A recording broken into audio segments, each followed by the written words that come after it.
Hello everyone, I am Shubhankar Debnath, your certified fitness coach. আবারও একটা নতুন ভিডিও নিয়ে তোমাদের সামনে।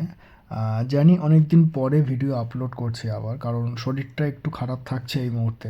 ওয়েদার চেঞ্জ হচ্ছে অ্যান্ড তার জন্যে অনেক কিছু। তো যাই হোক, নতুন একটা ভিডিও আবার তোমাদের সামনে আসছি। তো সেদিনকে ছিল 22nd of ডিসেম্বর 2025। তো আমার প্ল্যান ছিল বারাণসী যাওয়ার। তো যথারীতি আমি রেডি ফেডি হয়ে ট্রেনে উঠে গেছিলাম। তো ট্রেনটা হচ্ছে, আমরা হাওড়া থেকে ট্রেনে উঠেছিলাম আমি। তো ওখান থেকে 7:55 ট্রেন ছিল বিভূতি এক্সপ্রেস, যেটা ডিরেক্ট হাওড়া থেকে বারাণসী যায়। তো এটা হচ্ছে বর্ধমান স্টেশনের মাঝখানে দাঁড়িয়েছিল ট্রেন, তো আমি নেমেছিলাম। তো এটা হচ্ছে রাঁচি, সরি এটা পাটনা স্টেশন।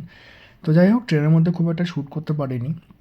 তো ওখান থেকে ফাইনালি তোমরা দেখতে পাচ্ছ এটা হচ্ছে নামোঘাট। আমরা ট্রেনটা প্রচণ্ড লেট থাকার কারণে এই বারাণসী ঢুকতে ঢুকতে অলমোস্ট 1টা বেজে গেছিলো দুপুর, যেটা 9টা 10টার পর ঢুকিয়ে দেওয়ার কথা। যাই হোক, যথারীতি আমি স্টেশন থেকে বাইরে বেরিয়ে এটা হচ্ছে বারাণসীর মেইন স্টেশন অ্যান্ড তার বাইরের ভিউ এটা। তো ওখান থেকে এটা হচ্ছে পার্কিং এরিয়া বারাণসীর। তো ওখান থেকে ডিরেক্ট অটো টোটো পাওয়া যায়। তো ওখান থেকে আমি ডিরেক্ট আমার হোটেলে চলে আসি, যেখানে আমার বুকিং করা ছিল। তো হোটেলের ডিটেলস আমি পরে ভিডিওতে আমি বলে দেবো। আপাতত তোমরা দেখতে থাকো আমার বারাণসীর সেকেন্ড পার্টে। দেখা হচ্ছে।